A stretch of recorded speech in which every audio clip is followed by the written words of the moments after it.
सनातन धर्म डायरीज में आपका स्वागत है।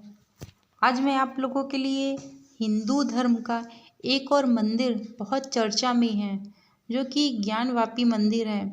उसे किसने बनवाया था और कैसे रिपोर्ट बनकर तैयार हुई, संपूर्ण जानकारी मैं आप लोगों को ज्ञानवापी मंदिर के बारे में बताने जा रही हूँ, जो कि भगवान शिव को समर्पित है। आज उसकी रिपोर्ट आई है, यानी कि 31 जनवरी 2024 को उसकी संपूर्ण रिपोर्ट सामने आई है और यह एक चर्चा का विषय बना हुआ है। और हो भी क्यों ना हो, अयोध्या के बाद अब भगवान शिव भी अपने घर में विराजमान होंगे। भगवान शिव भी अपनी जगह पे आएंगे। ऐसा माना जा रहा है कि जो ज्ञानवापी मस्जिद है, वहाँ पर पहले मंदिर हुआ करता था। इसी के बारे में आप लोगों को मैं संपूर्ण जानकारी प्रदान करने जा रही हूँ। ज्ञानवापी मस्जिद भारत में उत्तर प्रदेश राज्य के बनारस जिले में स्थित है। इसका निर्माण एक पुराने शिव मंदिर की जगह पर किया गया था, जिसे औरंगजेब ने 1669 में ध्वस्त कर दिया था। इस स्थान में मूल रूप से एक भगवान शिव का मंदिर हुआ करता था, जिसे टोडरमल द्वारा नारायण भट्ट के साथ स्थापित किया था। वो बनारस के सबसे प्रसिद्ध ब्राह्मण परिवार के मुखिया हुआ करते थे। 17वीं शताब्दी की शुरुआत में जहांगीर के करीब सहयोगी वीर सिंह देव बुंदेला एक संभावित संरक्षक थे। उन्होंने कुछ हद तक मंदिर का नवीनीकरण किया था। लगभग 1669 के आसपास औरंगजेब ने मंदिर को गिराने का आदेश दिया और इसके स्थान पर ज्ञानवापी मस्जिद का निर्माण प्रारंभ किया।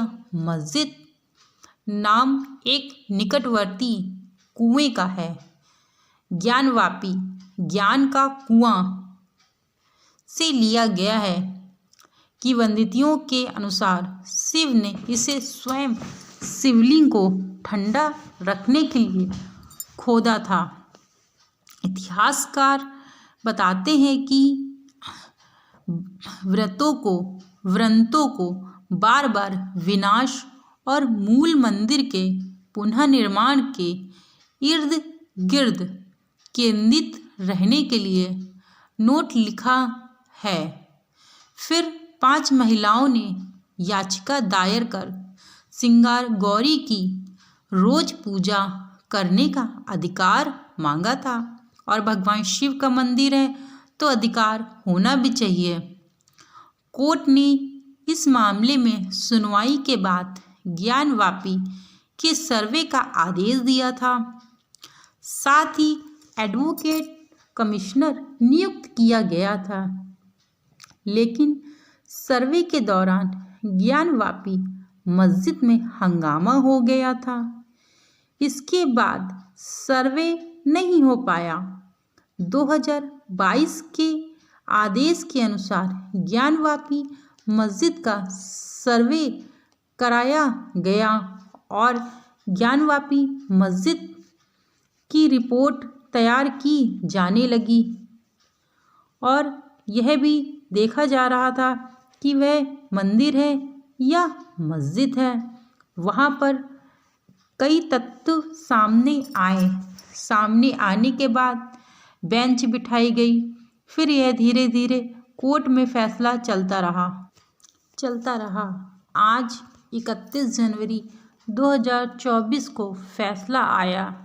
वाराणसी की जिला अदालत ने एक पुजारी के परिवार को ज्ञानवापी मस्जिद के तहखाने में हिंदू देवताओं की मूर्ति की पूजा करने का अधिकार दे दिया है, जिसे व्यास जी का तहखाना भी कहा जाता है। अदालत ने जिला प्रशासन से अगले 7 दिनों में वादी और श्री काशी विश्वनाथ मंदिर ट्रस्ट द्वारा नामांकित पुजारी द्वारा की जाने वाली मूर्तियों की पूजा के लिए आवश्यक व्यवस्था करने को कहा है। आइए जानते हैं व्यास जी का तहखाना क्या है। क्या पूजा का अधिकार मिलने से हिंदू पक्ष का दावा मजबूत हो गया है?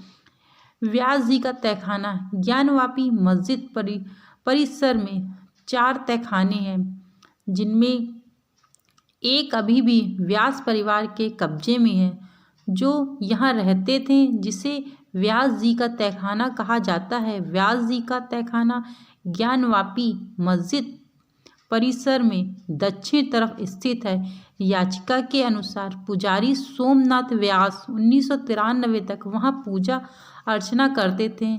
याचिका में आरोप लगाया गया कि तत्कालीन सरकार के निर्देश पर अधिकारियों ने तहखाने को बंद कर दिया था, जिसके बाद से वहां पर उनको पूजा करने की मनाही हो गई थी।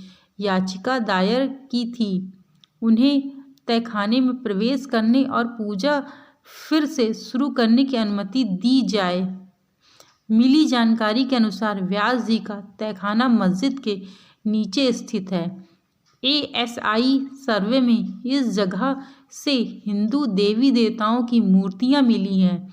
हिंदू पक्ष के अनुसार भगवान नदी जिस स्थान पर विराजमान है, उसके ठीक सामने व्यास परिसर का तहखाना है।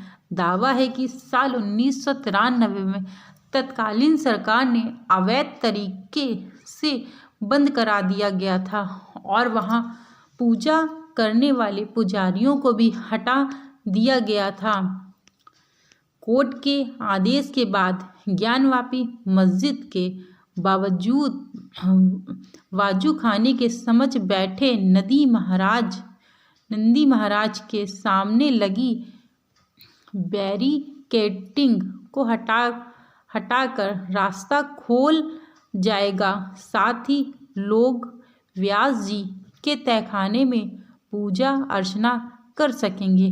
अदालत द्वारा दिए गए आदेश में कहा गया है, जिला मजिस्ट्रेट वाराणसी रिसीवर को निर्देश दिया जाता है कि सेटलमेंट प्लांट थाना चौक जिला वाराणसी में स्थित भगवान के दक्षिण की तरफ तहखाने जो वादग्रस्त संपत्ति है, वादी और काशी विश्वनाथ ट्रस्ट बोर्ड के द्वारा नाम निर्देशित पुजारी से पूजा राग भोग तहखाने में स्थित मूर्तियों का किराया कराएं और इसे उद्देश्य के लिए 7 दिन के भीतर लोहे की बेल्डिंग आदि में उचित प्रबंध करें। कोर्ट के आदेश के बाद जिला प्रशासन को उचित व्यवस्था करानी होगी। हिंदू पक्ष ने लगाए यह आरोप। याचिका में आरोप लगाया गया कि मस्जिद समिति के लोग तहखाने में आते रहते हैं और वे इस पर कब्जा करना चाहते हैं। इस आरोप को AIMC के वकील खलाफ अहमद ने निराधार बताते हुए खारिज कर दिया। हिंदू याचिकाकर्ताओं ने पूजा के अधिकार की मांग करते हुए ज्ञानवापी मस्जिद से संबंधित कई अन्य मामले भी दायर किए गए। हिंदुओं को पूजा करने की क्यों मिली इजाज़त? याचिकाओं में अदालत द्वारा आदेशित भारतीय पुरातात्विक सर्वेक्षण ASI की एक रिपोर्ट में कहा गया कि वाराणसी में ज्ञानवापी मस्जिद के निर्माण से पहले एक बड़ा मंदिर हुआ करता था। ASI की रिपोर्ट में मौजूद संरचना के गहन अध्ययन का हवाला दिया है और साइट से बरामद कलाकृतियों का हवाला देते हुए यह निष्कर्ष निकाला गया कि 17वीं शताब्दी में मौजूद संरचना के निर्माण से पहले एक बड़ा हिंदू मंदिर वहां मौजूद था। कोर्ट ने दोनों पक्षों की दलीलों को गैर करते हुए हिंदुओं के पक्ष में फैसला दिया। व्यास जी के तहखाने में पूजा का अधिकार मिलने से जाहिर तौर पर हिंदू पक्ष का दावा और मजबूत होगा। हिंदू पक्ष ऊपरी अदालत में जिला कोर्ट के फैसले का जिक्र कर पाने के हक में फैसला सुनने की अपील कर सकता है। इसके अलावा ASI की रिपोर्ट का भी हवाला दिया जा सकता है। पूजा का अधिकार मिलने से हिंदू पक्ष का मनोबल और मजबूत हो गया है और साथ ही जब तक हाई कोर्ट का सुप्रीम कोर्ट की तरफ से मुस्लिम पक्ष को स्टे नहीं मिल जाता तब तक वह पूजा कर सकेंगे।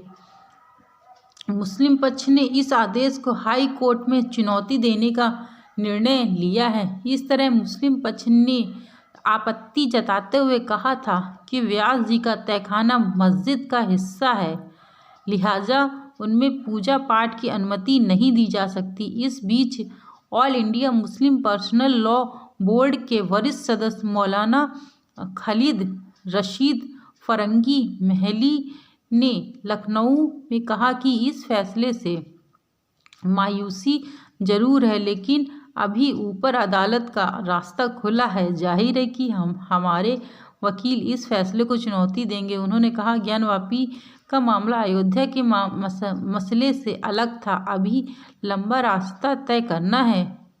कोर्ट के फैसले से हिंदू पक्ष काफ़ी खुश नज़र आ रहा है। वहीं यूपी के मुख्यमंत्री केशव प्रसाद मौर्य ने अदालत के इस आदेश का स्वागत करते हुए एक्स पर कहा, शिव भक्तों को न्याय मिला। बाबा विश्वनाथ मंदिर परिसर में व्यास जी के तहखाने में पूजा का अधिकार दिए जाने के संबंध में माननीय न्यायालय के ऐतिहासिक फैसले का हार्दिक स्वागत करता हूँ। 1993 से भक्तों को था इस समय का इंतजार। हर हर महादेव, जय बाबा विश्वनाथ, जय माता श्रृंगार गौरी कहकर उन्होंने बताया। केशव प्रसाद मौर्य ने, जो वर्तमान में यूपी के उप मुख्यमंत्री हैं। यदि मेरे द्वारा बताई गई यह जानकारी ज्ञानवापी मंदिर को लेकर अच्छी लगी हो तो चैनल को लाइक, सब्सक्राइब एंड शेयर